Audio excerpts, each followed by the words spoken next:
Diabetes వచ్చిందంటే కంటి చూపు తగ్గిపోవడం, గుండె రిలేటెడ్ సమస్యలు, అలాగే నరాల బలహీనత ఇవన్నీతో పాటు మజిల్ మాస్ తగ్గిపోతూ ఉంటుంది, బలహీనంగా కనిపిస్తూ ఉంటారు. వీటన్నిటికీ ఒక సొల్యూషన్ ఉంది, అదేంటో చూద్దాం. డయాబెటీస్ వచ్చిన వాళ్ళల్లో over a period of time muscle తగ్గిపోయి సన్నబడిపోతారు.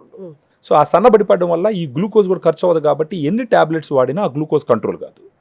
సో ఇలాంటి వాళ్ళకి ఇది డైట్కి సంబంధించిన డిసార్డర్ కాబట్టి డైట్తోనే హ్యాండిల్ చేయాలి, సప్లిమెంట్తోనే హ్యాండిల్ చేయాలి. ఆ రకంగా వచ్చినప్పుడు ఉపయోగపడేది ఏంటంటే డయాగ్రాండ్. సో దీన్ని ఎందుకు వాడాలా, దీనివల్ల ఉపయోగం ఏంటని మీరు అడగచ్చు. ఈ డయాగ్రాండ్ వల్ల ఉపయోగం ఏంటంటే డయాగ్రాండ్లో 5 రకాల ప్రోటీన్ సోర్స్ ఉంటుంది అనమాట. ఒక 100 గ్రామ్ పౌడర్కి 24 గ్రామ్స్ ప్రోటీన్ ఉంటుంది.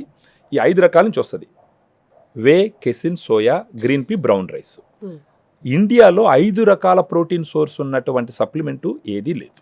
డయాగ్రాండే ఇండియాలోనే డయాగ్రాండే ఉంది. ఇది సరైన ప్రోడక్ట్, రిజల్ట్స్ ఖచ్చితంగా వస్తాయని గ్యారంటీ ఏంటి? ఇది FSSAI అంటాం, అంటే food standard safety authority of India అని చెప్పేసి వాళ్ళు అప్రూవ్ చేసినటువంటి కాంబినేషన్ ఇది. సో వాళ్ళు అప్రూవ్ చేసినారంటే ఇది యూజ్ ఉంటుంది కాబట్టి గవర్నమెంట్ బాడీ అప్రూవ్ చేస్తుంది. ఓకే, వామ్ వాటర్ లో కలపాలా, నార్మల్ వాటర్లోనే కలుపుకోవచ్చు, మిల్క్ లోనే కలుపుకోవచ్చు. బాగా కలుపుకొని తీసుకొని తాగాలన్నమాట. ఎన్ని డేస్ లో రిజల్ట్స్ చూడొచ్చు?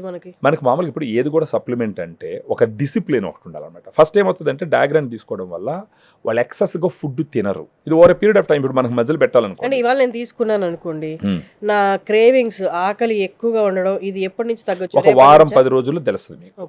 బాడీ దానికి అడాప్ట్ అవ్వాలి కదా, బాడీ ఇది పోయి బాడీలో అడ్జస్ట్ అవ్వాలా, బాడీ దాన్ని రికగ్నైజ్ చేయాలా, బాడీ దాన్ని రెస్పాండ్ కావాలా. అట్లీస్ట్ వారం 10 రోజులు అట్లా తీసుకుంటూ పోతే ఓవర్ పీరియడ్ ఆఫ్ టైం వాళ్ళ డిఫరెన్స్ తెలుస్తుంది. ఆకలి తగ్గుతుంది, ఎనర్జీ పెరుగుతుంది, రోజంతా ఎనర్జెటిక్ గా ఉంటారు వాళ్ళు. సో వాళ్ళకే తెలుస్తుంది అనమాట శరీరంలో. అంత ముందరికి ఇప్పటికీ తేడా తెలుస్తుంది.